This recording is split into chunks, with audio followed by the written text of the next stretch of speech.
الحمد لله وكفى وسلام على عباده الذين اصطفى اما بعد۔ حضرات سامعین کرام، الحمدللہ تیمم کے اکثر اہم مسائل جو عامتاً پیش آتے ہیں وہ بیان ہو چکے ہیں۔ کچھ مسائل باقی رہ گئے تھے، ان کو آج کی اس کلپ میں انشاءاللہ بیان کیا جائے گا۔ ان مسائل کو بیان کرنے سے پہلے میں نئے آنے والے حضرات سے درخواست کروں گا کہ ہمارے اس چینل المسائل الشرعیہ کو سبسکرائب کرتے ہوئے بیل آئیکن کو دبائیں اور صدقہ جاریہ سمجھتے ہوئے ہماری ویڈیوز کو زیادہ سے زیادہ شیئر کریں تاکہ یہ مسائل زیادہ سے زیادہ لوگوں تک پہنچ سکے۔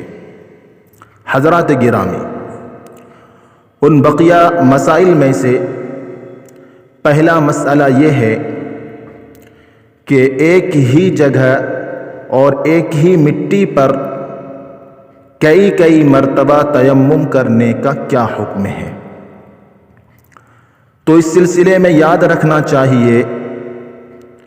کہ مٹی پانی کی طرح مستعمل نہیں ہوتی ہے، لہذا ایک ہی جگہ ایک ہی مٹی پر بار بار تیمم کرنا درست اور جائز ہوگا۔ تیمم کرنے سے مٹی مستعمل نہیں ہوگی۔ فتویٰ الولوالجیہ میں بیان کیا گیا ہے، اذا تیمم مرارا من موضع واحد جاز لأن التراب لا يصير مستعملا، کہ جب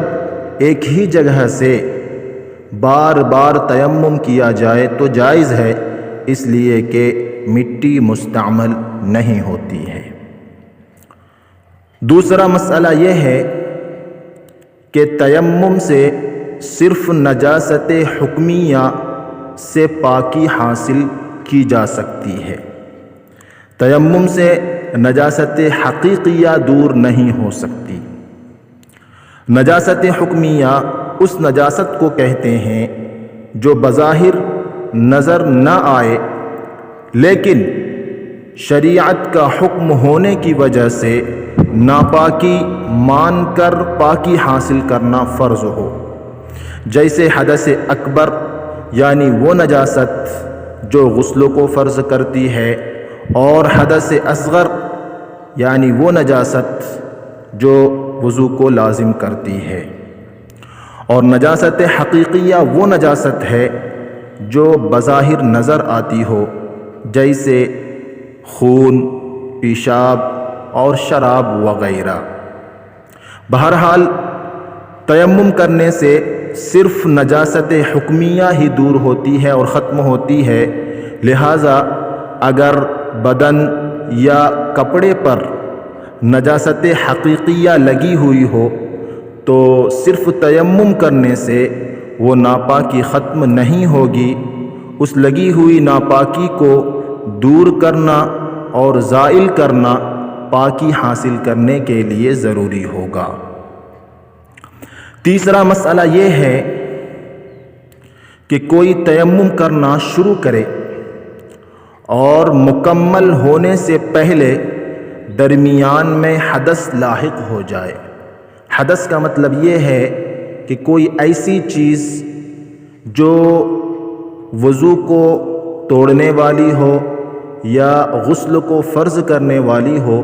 ایسی کوئی چیز پیش آ جائے درمیان میں، تو اس صورت میں پہلا کیا ہوا سب عمل باطل اور بیکار ہو جائے گا، اثر نو دوبارہ پھر سے تیمم کرنا پڑے گا۔ مثلا چہرے کا مسح کر چکا تھا اور ہاتھوں کا مسح باقی تھا، اسی درمیان حدث لاحق ہو گیا، تو پہلے جو چہرے کا مسح کیا تھا وہ باطل ہو جائے گا، اس کو پھر سے شروع سے تیمم کرنا پڑے گا۔ اسی طرح زمین پر ہاتھ مار کر ابھی اٹھایا ہی تھا، مسح نہیں کیا تھا، اس سے پہلے ہی حدث لاحق ہو گیا، تو اس کا وہ ضرب یعنی زمین پر ہاتھ مارنا باطل اور بیکار ہو جائے گا، اس کو پھر سے زمین پر ہاتھ مارنا پڑے گا اور تیمم کرنا پڑے گا۔ چوتھا مسئلہ یہ ہے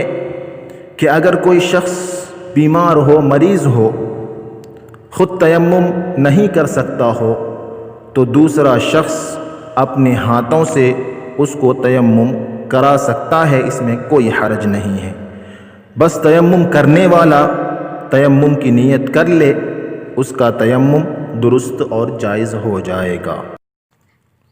پانچواں مسئلہ یہ ہے کہ کوئی شخص جیل کا قیدی ہو، قید خانے میں اس کو قید کر دیا گیا ہو، یا اتفاقاً کسی کمرے وغیرہ میں بند ہو گیا ہو جہاں وہ پانی کو حاصل کرنے پر قادر نہ ہو، وہاں اس کو پانی نہ مل سکتا ہو اور نماز کا وقت آ جائے، تو ایسے شخص کے لیے حکم یہ ہے کہ فی الحال تیمم کر کے نماز پڑھ لے، جتنی نمازیں آتی رہے وہ تیمم سے ہی اس کو پڑھتا رہے، اور رہائی کے بعد یا اس کمرے سے جس میں وہ بند ہو گیا تھا نکلنے کے بعد وضو کر کے تمام ادا کی ہوئی نمازوں کو دہرائے اور اس کا اعادہ کرے۔ بس انہی چند باتوں پر آج کی اس کلپ کو میں ختم کرتا ہوں۔ وآخر دعوانا ان الحمد للہ رب العالمین۔